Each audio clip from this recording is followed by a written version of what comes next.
हरे कृष्णा। आप सबको अपूर्व गोपिका का दंडवत प्रणाम।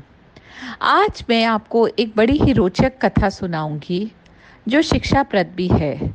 और मैं आपसे चाहूंगी कि जब आप कथा सुन लें तो आपको इससे क्या शिक्षा मिली, सीख मिली, कमेंट सेक्शन में मुझे ज़रूर बताएं।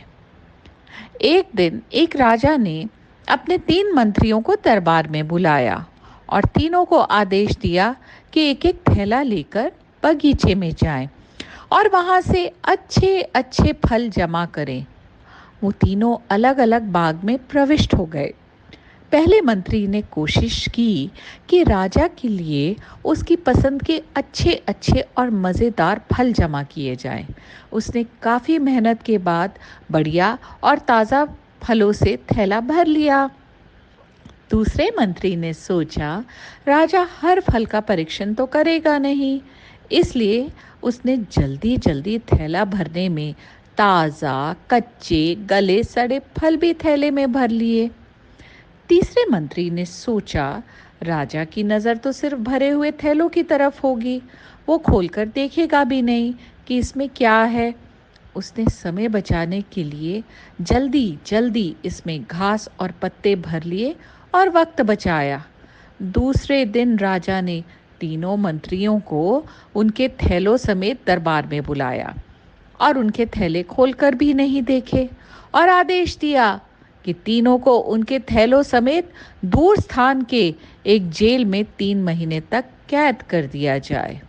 अब जेल में उनके पास खाने पीने को कुछ भी नहीं था सिवाय उन थैलों के।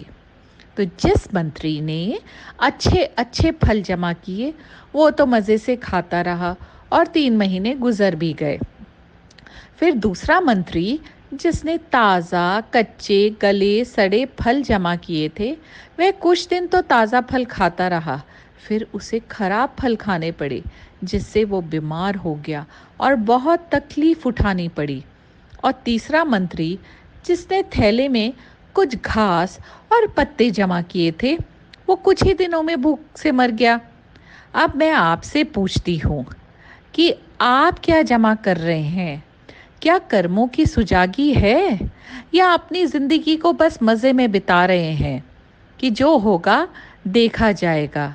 ये एक एक क्षण, सांस बहुत बहुमूल्य है। ये जो हमारा शरीर है ना, ये एक यंत्र है जिससे केवल भगवान का नाम निकलना चाहिए, दूसरों की निष्काम सेवा होनी चाहिए, मन में कोई राग द्वेष नहीं, भला होना चाहिए। आप इस समय जीवन के बाग में हैं, जहाँ चाहें तो अच्छे कर्म जमा करें, चाहे तो बुरे कर्म। मगर याद रहे जो आप जमा करेंगे वही आपको आखिरी समय काम आएगा, क्योंकि दुनिया का राजा आपको चारों ओर से देख रहा है।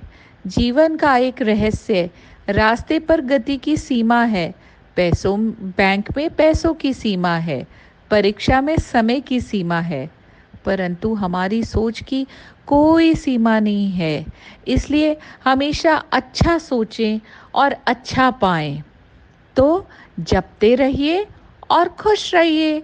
हरे कृष्णा कृष्णा कृष्णा हरे हरे, हरे राम राम राम हरे हरे।